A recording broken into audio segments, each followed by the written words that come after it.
1887 খ্রিস্টাব্দে নরেন্দ্রনাথ বরানগর মঠ ছেড়ে পশ্চিমে চলে যান। সেখানে কিছুদিন থাকার পরে তিনি আবার বরানগর মঠে ফিরে আসেন।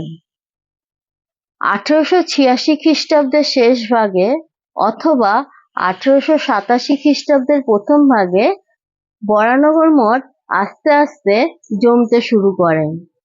এই সময় সুরেশচন্দ্র মিত্র মঠের খরচ অনেকাংশই দিতেন।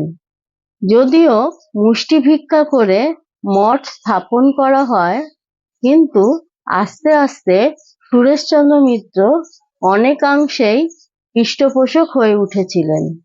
তিনি রামঠাকুর রসুইয়ের কাছ থেকে ভাঁড়ারের সব খবর নিয়ে তারই হাতে প্রয়োজনীয় জিনিসপত্র পাঠিয়ে দিতেন বরানগর মঠে।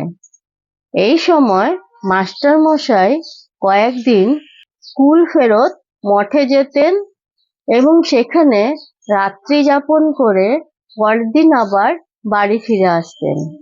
মাস্টার মশাইও অনেকটা পরিমাণে মঠের পৃষ্ঠপোষক হয়েছিলেন।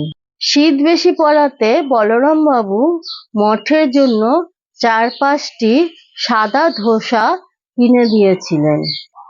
কিন্তু নরেন্দ্রনাথ বা তার অন্যান্য গুরু ভাইরা অন্যের কাছে কিছু নিতেন না, বা অতি আবশ্যক হলেও কোনো জিনিস তারা মুখ ফুটে কারো কাছে চাইতেন না।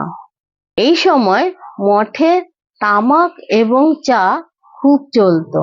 বরানগর মঠে ঠাকুরের পার্শ্বদের তখন বয়স অল্প, তার ওপরে পেটে অন্ন নেই, তারও ওপরে সারাদিন জপ ধ্যান ও নানা গ্রন্থের চর্চা, এই করে তারা খুব ক্লান্ত হয়ে পড়তেন। তখন তারা গুঁড়ো চা গরম জলে দিয়ে একটু কড়া করে চা বানিয়ে সেটি ঢকঢক করে খেতেন। দুধ চিনির তো নামগন্ধও ছিল না। এই ছিল বরানগর মঠের প্রাথমিক অবস্থা। বিবরণটি শুনে আপনাদের ভালো লাগলে জানাবেন, আর আপনারা খুব খুব খুব ভালো থাকবেন। আজ আসি। ওম শান্তি শান্তি শান্তি। হরি ওম তৎসৎ।